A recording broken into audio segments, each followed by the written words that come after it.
இன்றைய தினம் தமிழக முதல்வராக பொறுப்பேற்றுக் கொண்டுள்ள முதல்வர் சி ஜோசப் விஜய் அவர்கள் சர்ச்சையில் சிக்கியுள்ளார். இது தொடர்பில் பார்க்கலாம் வாங்க.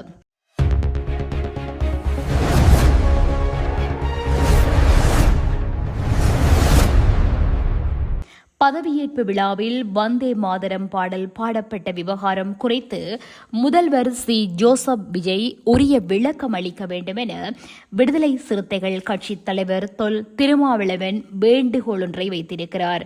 சென்னை நேரு அரங்கத்தில் இன்றைய தினம் பதவியேற்பு விழா நடந்தது. இதில் தமிழக வெற்றி கழக தலைவர் சி ஜோசப் விஜய் முதல்வராக பொறுப்பேற்றுக் கொண்டார். இதனைத் தொடர்ந்து 9 அமைச்சர்கள் பொறுப்பேற்றுக் கொண்டனர். இந்த நிகழ்ச்சியின் தொடக்கத்தில் வந்தே மாதரம் பாடல் பாடப்பட்டது. இதனைத் தொடர்ந்து தேசிய கீதமும் 3வதாக தமிழ்த்தாய் வாழ்த்து பாடலும் பாடப்பட்டு நிகழ்ச்சி ஆரம்பிக்கப்பட்டது. இந்நிலையில முதல்வர் பதவியேற்பு நிகழ்ச்சியில் தமிழ்த்தாய் வாழ்த்து பாடல் 3வதாக பாடப்பட்டது குறித்து அரசியல் கட்சி தலைவர்கள் தங்களது கண்டனங்களை தெரிவித்து வருகிறார்கள்.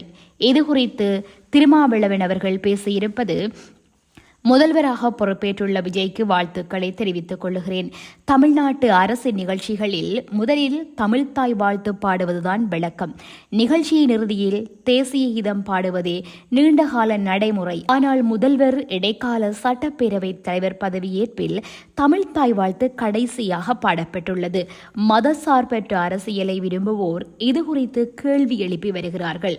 தமிழ்த்தாய் வாழ்த்து பாடல் 3வதாக பாடப்பட்டது அதிகாரிகள் கவனக்குறைவால் நிகழ்ந்ததாக கருத முடியவில்லை. மாறாக இது ஆளுநரின் விருப்பப்படியோ அல்லது ஆளுநரை மகிழ்விக்கவோ செய்யப்பட்டதா என்று கேள்வி எழுகிறது.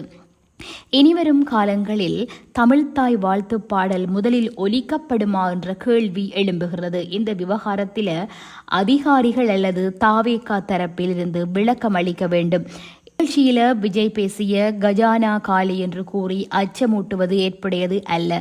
தமிழகத்தின் வளர்ச்சியில கவனம் செலுத்த வேண்டும். தமிழ்நாட்டின் கடன் அளவு ரூபாய் 10 லட்சம் கோடி என்பது நிர்ணயிக்கப்பட்ட வரம்புக்குள் உள்ளதாக மு.க. ஸ்டாலின் சுட்டிக்காட்டியுள்ளார் என திருமாவளவன் பேசியிருக்கிறார். முதலமைச்சராக பதவியேற்றவுடனேயே தமிழ்த்தாய் வாழ்த்து பாடப்பட்ட விவகாரம் தொடர்பில் தற்போது சர்ச்சையில சிக்கியிருக்கிறார் முதலமைச்சர் விஜய் அவர்கள். இது தொடர்பில் அவர் தரப்பிலிருந்தோ அல்லது அவரது கட்சி தரப்பிலிருந்தோ என்ன விளக்கம் அளிக்கப்படுகிறது என்பதனை பார்க்கலாம்.